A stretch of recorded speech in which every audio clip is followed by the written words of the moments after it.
And with that, I welcome everyone to week two of fantasy football. Week one was a thrilling first starting week with a few upsets, if I may say, cough cough big Nate. But on to week two, the week where us losers can become mediocre at 500, and some people can establish them as the cream of the crop at 2-0.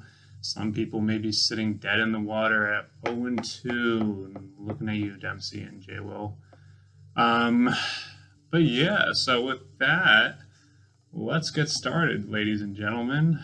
First off, matchup that I'm looking at right now on ESPN, we have girls Keenan for Tom and Christian Mahomes and Co. So, quick glance, Espen has us down as essentially a pick 'em. Both teams 0-1, so someone's coming out this 500, someone's coming out this 0-2. Even as a pick 'em, I gotta say Espen's pretty off on this. I got Keith by 10. Just looking at J Will's lineup, you can't play. I think of J Will's lineup as very similar to mine, except he doesn't have two RB1s. He has two RB2s. So that being said, sorry, J Will, might be another rough week for you. Let's go on to matchup number two. Thick Johnson versus Ertz Win IP. 2-1-0 victors from last week. Still think Nate's team is a little overrated. Not bitter at all, just, kind of bullshitty one. But looking at it now, I'm starting to believe a little bit more. We got David Johnson, got a little bounce to his step now. Kenyon Drake and those Cardinals look good. And, hey, Green Bay offense, even if Aaron Jones isn't exactly the guy, that offense looks powerful. And, Nate's got three solid running backs to go with Calvin Ridley, who, I think he'll be very hit or miss over the course of the season. You'll have big weeks and bad weeks. But to Arjun's team, damn, Mark Andrews looking like steal of the draft. And, you got me with that trade on Robert Woods and DK, but this is a tough choice. I think I'm gonna go with Arjun. I think Arjun, who's a 1.5 point dog to Big Nate, I think he takes the victory today through Sunday. I'm a big Will Fuller guy, and Peyton Barber, not the best, but as the prophet Patrick said, he gets 15 carries. He can be a doable RB2 for what's otherwise a pretty loaded team for Arjun. And let's go on to matchup number 3. So here we have Dak Lives Matter versus One Lost Season.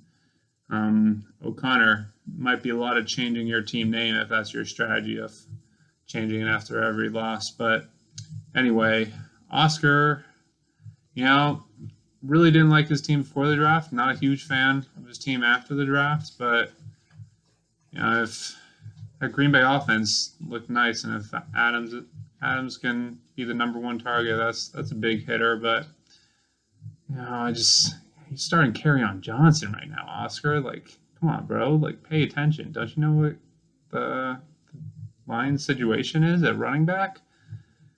Kareem Hunt, all right. Joe Mixon, we'll see how he does against Cleveland tonight.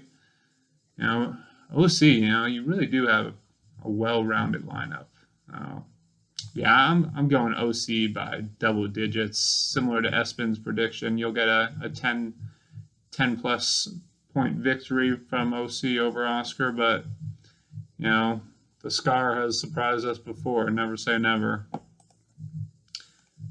Next up, Parker, I hardly know her, versus the spreadsheet. Brendan, come on, man. Like, we're on year 5, 6 now, bro. You gotta, you pride yourself. You're a creative guy. Let's mix up this team name. This is kind of disappointing at this point, but this also, this essentially Espen's predicting a pick'em.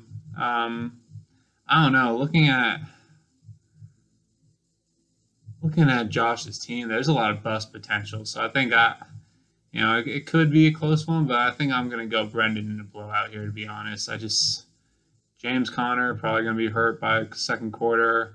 And you got Deontay Johnson, who, Big Ben likes those type of receivers where he throws to them and they make a play, but he could be easy bust. And CeeDee Lamb, bust central, man. That just, that's literally, CeeDee Lamb might be the fourth option on Dallas. Like, you can't play a fourth option on a team, man. And then Brendan, just well-rounded team. Josh Jacobs, Miles Sanders, love that running back core. And then his receivers, Juju's pretty good. Allen, not too high on. John Brown at Miami. Same with Devin Singletary. Let's see if Buffalo put on show again. And I'll go Brendan by double digits right here as well. Sorry, rough week for you, Doogie, but hey, you're still 1-0. All right, and our fifth matchup, we are on to 2 Coopers, 1 Cup versus 1B, a Waller shot caller. Not to be mistaken with wannabe a Waller shot caller. It's, for some reason, Dempsey has always had a little trouble rhyming things. His dancing rhythm is pretty on par to his rhyming skill as well. But anyway, so currently, I don't want to pick up my monitor and show you guys, but what I'm looking at is not a pretty sight. Dempsey has 5 people in his starting lineup, and this isn't like the Belby tactic where he puts out 5 people to keep people guessing who he's going to start. I think he has 5 people because he literally doesn't know who else he's going to start and doesn't have that many options because his team is pretty crippled and not the greatest. Mostart, solid pick though, YD, got to give it to you, Niner Nation, baby. But Belby, he does have some bust potential. Derrick Henry, we'll see if he continues to get 30 plus carries a game. Antonio Gibson, I was high on him as well early on, but let's see what happens. Hopefully he'll get more love as the season goes on. He's a pretty explosive playmaker, they always say.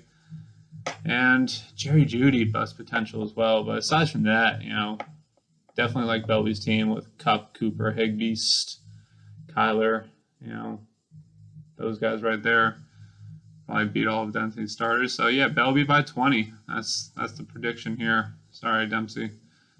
Nothing personal, just fantasy, right? And finally, we got Shanahan Shenanigans versus 2X Flex Offender. So Patrick 1-0, myself 0-1. I think this will be a competitive matchup as well. I like Pat's got a well-rounded lineup. I'm not too high on David Montgomery. Think he's a bust this week, but hey, look what I said about Big Nate last week. Didn't work out too well for me. So, good luck, Patrick. But I think this is my week. I think I get you.